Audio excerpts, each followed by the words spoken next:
Mr. Chiffquet. Oui. Mr. Gay. Yes. Yes. Mr. McKinnon. Yes. Mr. Lloyd. No. Mr. Mutz. No. Mr. Couric. No. Mr. Caputo. No. Madame Michaud. En faveur. Mr. Julian. Contre. No. Opposé.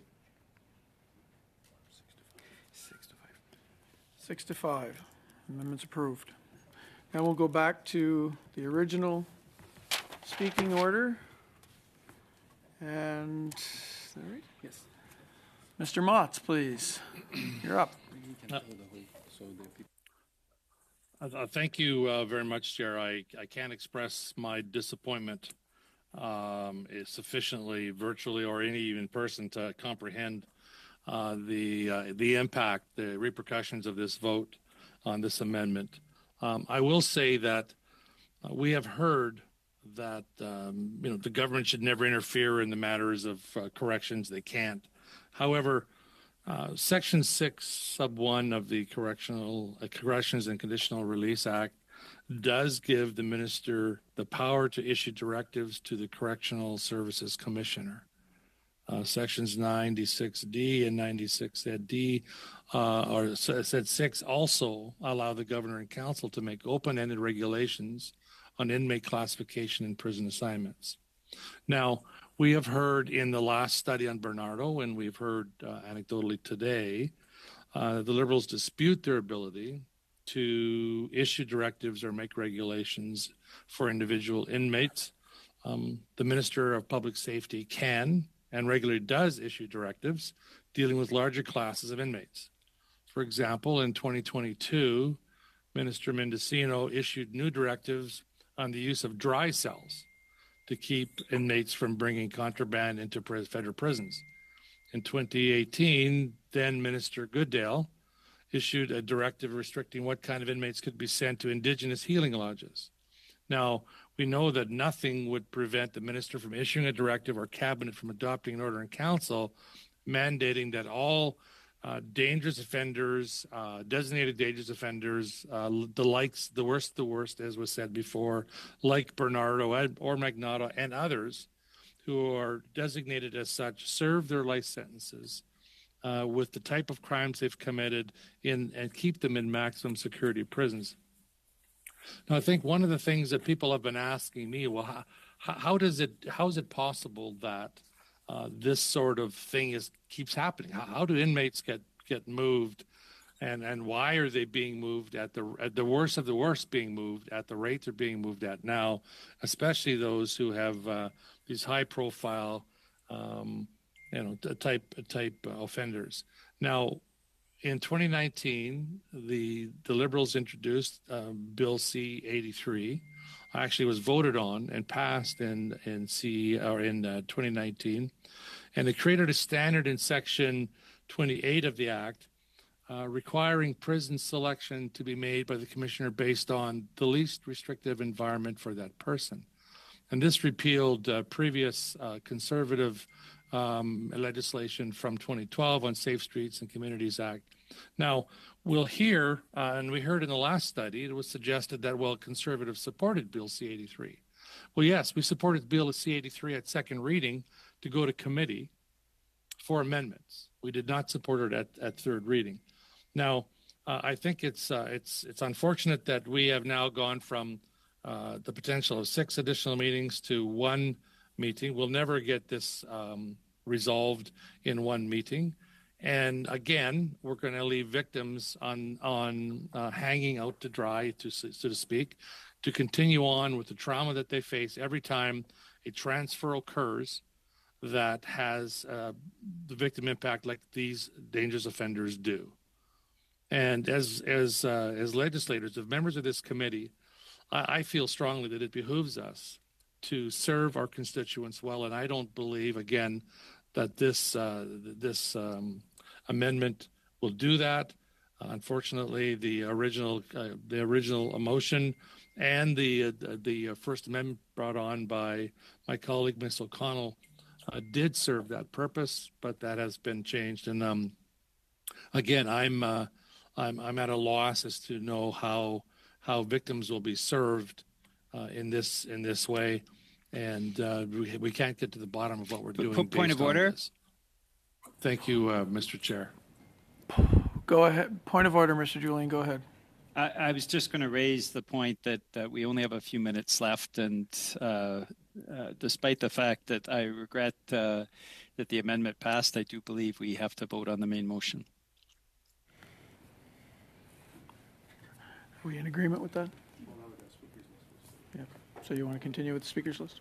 Yep. Okay, Mr. Julian, we're going to continue with the speakers list. Point of order, Mr. Chair. Yes. The normal hour of adjournment is in 2 minutes. And for those of us in the riding, we do have other events and other commitments. I don't give consent to continuing this meeting beyond the normal adjournment date time. Thank you, Mr. Julian. So, Mr. Mott, you completed your time, so we'll move to Ms. O'Connell, please. Thank you, Mr. Chair. I think it's important to note that, as it's been said already, we support continuing of this study, which is exactly why we move forward. Order, Mr. Chair. Point of order, Ms. Ferrari. Just on the record that we have extra resources to go longer. Do we have extra resources?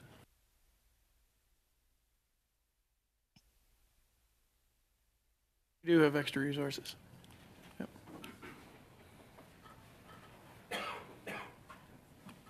Ms. O'Connell, please. You want to continue? Thank you, Chair. So as I was saying, we have been supportive of this study. We participated in its, well, this would be a continuation, but on the initial study that was brought forward, we put forward witnesses and we engaged in that. I think the comments have been made in terms of our work and whether or not that what we heard and the testimony we heard, that we want to move forward with also recommendations and continuing that based on some of the information we heard. Unfortunately, and it was very clear with some of the outbursts by our conservative colleagues, that they're not actually interested in justice or safety, because they're outraged about, well, who cares what happened when the Conservatives were in power?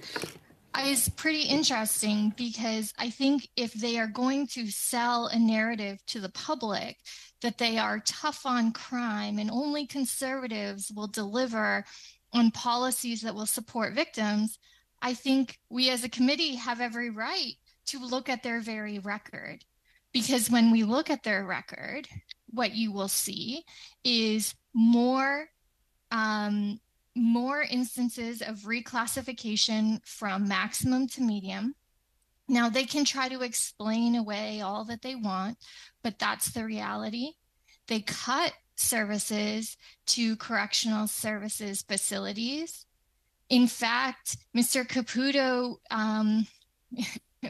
is standing up and wants to suggest that he's standing up for victims over a skating rink, which actually he had quite the media spanking over the weekend in terms of his misinformation that he has been putting out. And that's really harmful and traumatizing for victims and their families to read a political agenda that just simply isn't true. What is true is that very skating rink that he's outraged about was actually in operation under the Conservatives. So when Mr. Schiffke pointed out about the fact that the political theater. What the political theater is the fact that conservatives are willing to say anything, even if it's not true, for the outrage and upset it might cause. And what they don't want to talk about, which is why they interjected so much, is the fact that there was no outrage for a skating rink at this facility when they were in power. A skating rink that was actually operational when they were in power. They don't want Canadians to see the hypocrisy of which they're living under. And so while we tried to start with this committee off the top to have a very reasonable and rational conversation about how do we move forward in terms of continuing this study, which is something we're supportive to do, and to give Canadians that opportunity to hear about the process. Mr. Mott's just read into the record saying the minister does have the ability to change these classifications, yet he read in, if you hear his words, he actually read in that the minister has authority to change directives around groups of populations and not reclassifications. His own words don't match or make sense to what conservatives are arguing. This is why we're supportive. Let's bring back the Correctional Services Canada, who at committee before testified that the minister cannot step in, just as Stephen Harper did not step in and change the over 300 reclassifications from maximum to medium. So, Mr. Chair, I think we're happy to have that conversation again because conservatives, they don't want to be confused by the truth. And we're happy to continue to put that information on the record because they would rather say things that are deeply emotional and deeply personal, especially for victims, but they're not letting those victims know about their very record while they purport to say that they would do things differently, when in fact we know they wouldn't, and they're willing to say anything. They're willing to say anything for power, and I think that's deeply, deeply sad given the topic. So, Mr. Chair, I think that given we seem to be in a filibuster with conservatives now, just reading into the record nothing, I'm going to move a motion to adjourn. Motion to adjourn. Unbelievable. Point of order, Mr. Lloyd.